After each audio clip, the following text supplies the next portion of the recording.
আসসালামু আলাইকুম। আমি ডক্টর জাকির হোসেন রিয়াদ। আমি স্ট্রেস মেডিকেল অ্যান্ড হসপিটাল থেকে এমবিবিএস কমপ্লিট করেছি এবং আমি এমপিএইচ প্রোগ্রামে অ্যাপ্লাই করেছিলাম ইউকে একটা রিনাউন্ড ভার্সিটিতে এবং আমি সাকসেসফুলি আমার ভিসা পেয়েছি উইদাউট আইএলস। অ্যাকচুয়ালি আমি আমার ফ্রেন্ডের মাধ্যমে এই ইউরোপিয়ান ইন্টারন্যাশনালে আসা।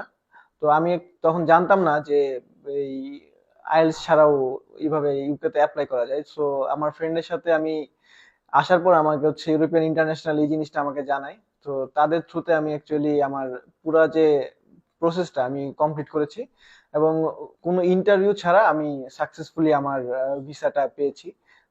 সো আপনারা যারা এমবিবিএস কমপ্লিট করেছেন তারা, আপনারা যারা ইউকে যেতে চান বা হায়ার স্টাডির জন্য বিদেশে যেতে চান, তা আপনারা চাইলে ইউরোপিয়ান ইন্টারন্যাশনালে সহযোগিতা নিতে পারেন। আমি বলবো তারা এক্ষেত্রে আপনাদেরকে সর্বোচ্চ সহযোগিতা করবে।